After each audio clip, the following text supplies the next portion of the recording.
Yeah. Hi, guys. I don't think we said hi, guys, last time. Oh, no. Hi, guys. This is Michelle. And Elena. Welcome. Hi. Yeah, I don't remember introducing us at all. I didn't say my name once tonight. Gosh. Oh, no, I did. So yeah. Oh, this one was interesting because I was able to use the center little fluffy bit of this previous flower. That's cheating. You're already done with the flower. It's okay. It's just something I already made. It's just I looked at reference for, let's see, this is a cosmos. And I think that I grabbed, this might be the... See, I just made this flower. Which one is it? I can't remember the name of this flower. But I looked at reference and it was like, this center part is exactly the same. I don't feel like I need to recreate. This is aster. I started with the aster. Oh my goodness. There we go. Yeah, it's like to make all of this again from scratch would be such a waste of time because I don't see anything I would want to change about it. And it's just funny because from all of the flowers that I've compared, like hellebore, anemone, and poppy, they all look like cousins to me, aside from their leaves. So it was strange because it's like, even though they look so similar to me, I never reused parts of those for each other, for any of the other ones. So it was funny because it's like, this one doesn't really look that much like aster, this one I'm making for this week, but the center part looked enough like it that it was worth replicating. Why not just siblings? I don't feel like we look like our cousins. Well, okay. I know it's just a thing that to be said, but I'm just thinking about, like, siblings look similar, but just slightly different. I feel like flowers, I wouldn't think to call that a sibling. I feel like the sibling of a flower would be a flower of the same species. So they look like cousins because they look different enough. Because I feel like we look a little... Sometimes we look a lot like Jessica and like Katie. I don't know about those boys, though.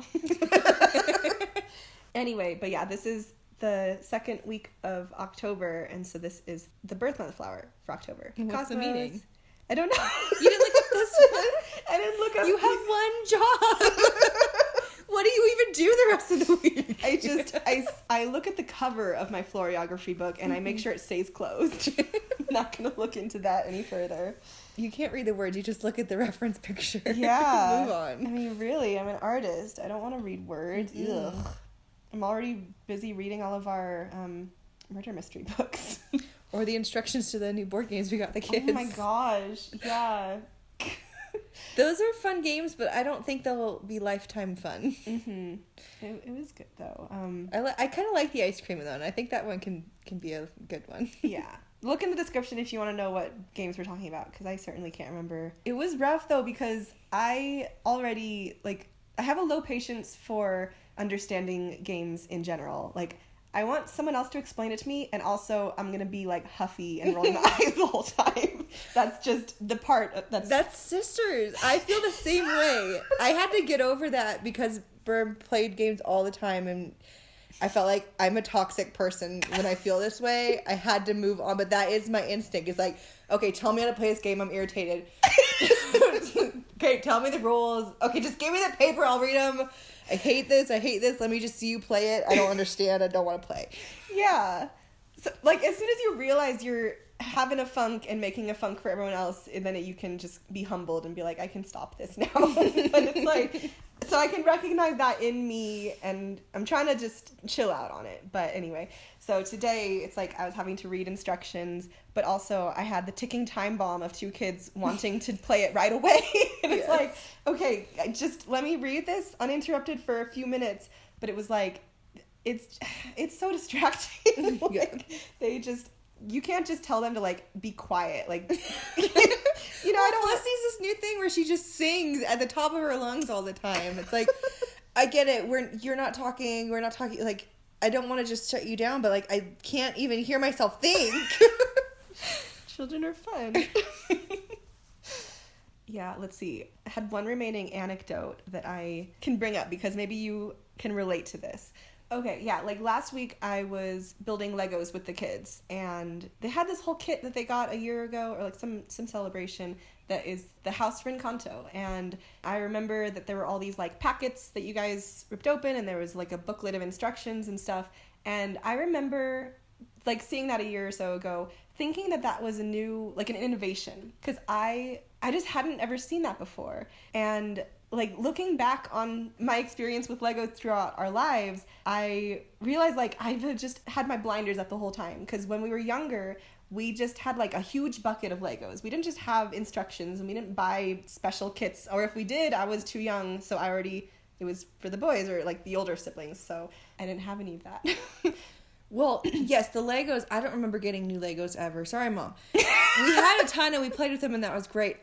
I have a segue. I'll save it. But Okay. we did get new, like, Transformers or Bionics, and those came in, like, a tube, and they did have instructions, and that is where the instructions, in my mind, came from. It's like, oh my gosh, like, it'll tell you how to build it, because it was a Transformer thing that needed to be built a certain way so it can turn into a new thing. Mm-hmm. So I remember those. But yeah, Legos was never... And I feel like I had zero creativity to make anything with that, except for just, like, flat house door. Even now, that's all I do, really. Is make a little tower, make a little wall. Yes. Yeah. Well, all I do when I play Legos is just organize the drawers. Yeah, to each their own. And it is helpful because when people want to find a certain piece, there it is in that drawer. I know exactly where pieces are. That has been a huge benefit. Welcome. And I enjoy it. My segue, though, is that we had a lot of Legos. And I don't know if it's a memory of yours, but upstairs in our attic, we had the dresser. The attic was weird. There was, like, you go up the stairs, there was an open bedroom with no doors and whatnot. Yeah. There's a closet on the side that has, like, big open closet. Yeah. There was, like, a nook. Okay. In that nook, they put... This is Dr. Seuss. In the nook, he had a book on the book. Okay. They put a dresser in that nook. Okay. But it was up and flush with the wall, so there was a big gap in the back. And I feel like we had puzzles and stuff in those drawers. Okay. And if anything was on the top, if it fell in the back, no one's going to get it. Mm-hmm. But I remember as kids, I would climb on top of it, and it's like... You never know what's on the other side. It could be thumbtacks. It could be spiders. I don't know. But if you got your feet down there, it was like a treasure trove of stuff. But Legos on the feet down there. I don't know. But it's just a fun memory. Do you remember that behind the dresser? I feel like. Did someone sleep in that long closet sometimes? I put my bed in there. Okay. My bed fit perfectly. And then I had the whole room for all my activities. Oh my goodness. Did you ever have that room? I don't think so. You just were downstairs in the girls' room only. Yeah. It's weird that I feel like you and I only ever shared rooms. I can't remember a time you moved out of our room. It was just right before we moved, I guess, because it was only for a short time. Okay. Yeah. Okay. Gosh, I had a thought to go along with the Legos, but I'm going to come to that in a minute. Because, okay, when we were packing to move from Montana, I remember that I had this gigantic, almost life-size dog stuffed animal. Okay. And that was something that I felt really mature to just be like, I don't need to bring this. There are so many other things that do feel essential, like this is something I can donate here and whatever. But it's like, I'm 30 years old and I'm still thinking about that big stuffed dog. I think I would have wanted to keep it just a little bit longer. Yeah. Okay, I'm going to talk about something on the screen, and then I'm going to talk about Legos again. But I don't know if you guys... Well, it's not really even on the screen right now, but the leaves. The leaves here are the weirdest ones I've done so far because they're, like, thin. Do you see those? Yeah. So thin. They're like blades of grass. I guess I glazed over what you were making. Mm-hmm. Those are leaves? Those are leaves for a cosmos. Yeah, those are fun standout leaves. Are they that interesting in person? I want to find one. Right. And they're really vibrant, too. It's fun when I get to the coloring, because it looks like if someone did their eyeshadow the way that this flower is colored, then it would be really eye-catching. Mm-hmm. All right, my some more thoughts about Legos. Because, yeah, it was like when you have a glass shatter moment and you realize, like, wow, instruction manuals for Legos is the norm. It was like, yeah, like, what did I expect you and Berm were doing when you had that gigantic Hogwarts castle? Oh my gosh. Like, that was bags and bags and bags. And it's like, I really just thought it's like you had them individually in bags so you could figure out, just piece together, like, I think that this should go here. It's like, oh my gosh, you thought we were so smart. I mean, that's the standard. It's like you have a big collection of them and you just make do. And we just looked at one picture for reference. I don't know. You guys, did you see the inside of all the different classrooms and stuff? You thought we did that? Oh my gosh. I don't know. I'm amazing. It's just like, what else are you supposed to do? The instruction manuals for Legos. And like, then, I watched Lego Movie when I was in college. And that, like, some aspect of it had to do, like, the plot had to do with how you follow the manuals, and, the special is important because they don't have to follow the manual, and everyone in this free world and whatever. And it was just like, that there were manuals in the movie, I didn't think that was real for real life. It's like, yeah, they're talking about this thing, but no one really has a manual. Yes. I guess you can think of how it's supposed to go, but they're just doing things of their own volition. No one has a manual, though. It's just like, tell me you're the youngest of 5 children without telling me you're the youngest of 5 children. Yeah, who got the Legos that had the manuals? Eric. Eric and Ryan, maybe. I mean, when we have the books now, I have a whole drawer up there. I save them. Like, we build it. We take them apart. You can still build it again. Just find the pieces. We have the books. Why didn't you save the books, Eric? Or it's like, honestly, if I saw those books, I would be like, who saved this garbage? Yeah. See these fun colors? So fun. Vibrant. Gosh, do I have anything to... Ooh, it looked like candy corn. We were at Target just wandering today, and I saw the candy corn, but I didn't see the pumpkin candy corn. Aww. And I don't know who else feels strongly about that, but the pumpkins are the best. The pumpkin is just like, you get more bang for your buck. Because they're softer, too. Yeah. The mouthfeel is just way better. Chocolate one's garbage. Oh, my gosh. Although, we were talking about this recently with, like, Berm had something in the, like, cookie cabinet where it was, like... There were some, like, really good type of cookies and also some, like, Hostess brand... Swiss roll things. Swiss rolls, yeah. Like, something that was like, ugh, not ever. Because we had those cookies, but it was like, as soon as we didn't have those cookies, and also the Swiss rolls were gone, it was like, well, I would kill for a Swiss roll right now. So it's like, I feel that with the candy corn. It's like, yeah, I'll eat the good ones first, but it's like, when there is only chocolate remaining, like, I'll still eat that chocolate kind. Desert Island, if it's the only thing to eat. It is funny when, like, has happened a lot when they're, like, candy bowls at work or something, or, like, at the house. It's like, eventually it sifts down to the rejects, but it's like, those will get eaten. They'll figure it out. They are gold. Mm-hmm. Yeah, like we left the dark chocolate Milky Ways, and those end up being your favorites. Yes!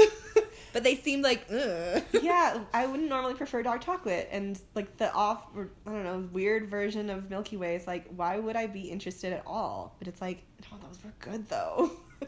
I feel like I need to work on my self-control this Halloween. I don't want to eat all the candy. Gosh. I remember a dark era where we just had, like, an entire drawer full of Reese's that we kept in the fridge. Yes. And it was like, I would get these weird, not headaches, but it was like a weird throbbing in my temple.